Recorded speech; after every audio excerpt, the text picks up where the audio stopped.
Hello अस्सलाम वालेकुम class 6 student. तो बच्चों हम पढ़ रहे थे आपकी ज्योग्राफ़ी। से पहले वाले क्लास में हमने पढ़ी इसके आपकी ज्योग्राफ़ी। तो आज हम पढ़ने जा रहे हैं आपका chapter number 8 civics rural livelihood. तो जैसे कि हम यहाँ पे देखेंगे कि जो गांव में जो लोग रहते हैं उनका काम क्या होता है, वो किस तरीके से जीते हैं, तो इसके बारे में हम इस वाले चैप्टर में पढ़ेंगे। Chapter number 8 rural livelihood. तो इसमें सबसे पहले हमें पढ़ना है what will be learn about different ways in which people earn money in A village. तो अलग अलग ज़रिया, अलग अलग तरीके जिसकी वजह से जो गांव में जो लोग रहते हैं वो पैसा कमाते हैं। या types of farmer, landless labours, middle farmer and the large farmer. तो यहाँ पे फार्मर के टाइप्स है, लैंडलेस लेबरर या middle farmer and the large farmer के बारे में हमें पढ़ना है। People have various occupation in both rural and urban area. In this chapter, we will study the occupation practice in the rural area in detail. तो अलग अलग काम होते हैं, अलग अलग ऑक्यूपेशन होते हैं, चाहे वो गांव में रहे या चाहे वो अर्बन सिटीज़ में रहे। तो लोगों का जो काम है वो अलग अलग तरीके के होते हैं। तो इस चैप्टर में हमें पढ़ना है। In this chapter we will study the occupation practices in the rural area in detail. तो हमें इस वाले चैप्टर में खाली वो ऑक्यूपेशन, वो काम जो हमारे रूरल एरियाज़ में करते हैं उसको हम थोड़ा डिटेल में हम करेंगे। The occupation in A village. In village agriculture is the main source of livelihood for the people. तो जो विलेज में जो ऑक्यूपेशन होती है, तो यहाँ पे जो सबसे मेन जो ऑक्यूपेशन होता है विलेज में क्या होता है, एग्रीकल्चर होता है। जो उसके पैसा कमाने का ज़रिया होता है, लोगों के पैसा कमाने का ज़रिया जो है जिसकी वजह से वो लोग ज़िंदा रहते हैं वो है agriculture. Beside agriculture people also are also engaged in the non-farm occupations such as weaving, drying and dairying, farming, fishing and pottery making। तो इसके अलावा, एग्रीकल्चर के अलावा और भी नॉन फार्म पे लोग काम करते हैं, जैसे कि वेविंग करना या डायरी फार्मिंग करना, फिशिंग करना, पोट्री मेकिंग करना।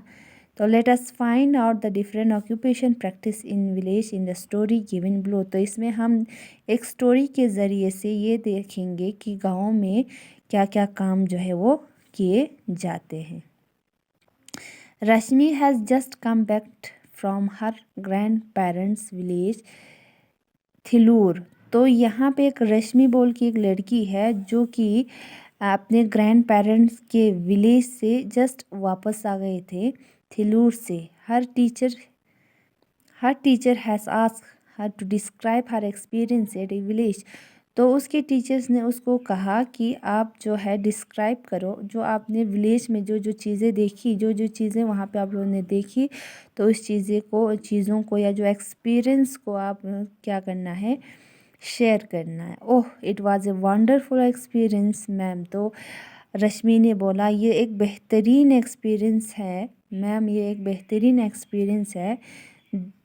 थिलूर is a small village in Tamil Nadu. तो थिलूर कहाँ पे, तमिलनाडु में एक छोटा सा स्मॉल विलेज है। Every morning I use to go out for a walk with my grandpa around the village. तो हर सुबह मैं अपने ग्रैंड पा के साथ क्या करते थे, विलेज में वॉक किया करते थे।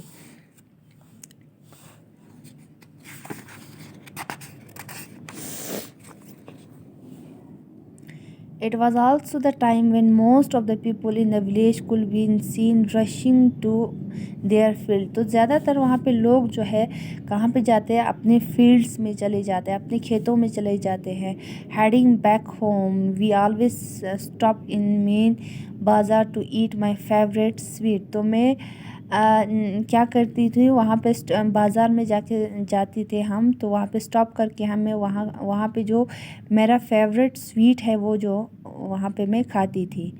बाज़ार हैड मेनी स्मॉल शॉप। तो बाज़ार में छोटे छोटे शॉप से। पीपल इन बाज़ार sold sweet fresh vegetable from their field, snacks, groceries, cloth, medicine extra. तो उस बाज़ार में छोटे छोटे दुकानें थे, जैसे कि वहाँ पे बहुत सारी चीज़ें बेचा करते थे, स्वीट्स बेचा करते, fresh vegetable, from the field से फ्रेश वेजिटेबल ला के बेचते थे, या स्नैक्स, ग्रोसरीज, क्लोथ, मेडिसिन्स।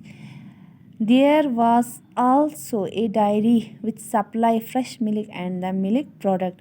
और उसके साथ साथ वहाँ पे एक मिल्क, एक डायरी, वहाँ पे एक शॉप था जिस पे फ्रेश मिल्क और मिल्क प्रोडक्ट जो है वो वहाँ पे बेचा करते थे। You know ma'am, I also got to meet a blacksmith and a potter in a village. It was simple, marvelous to see how they transformed iron and clay into the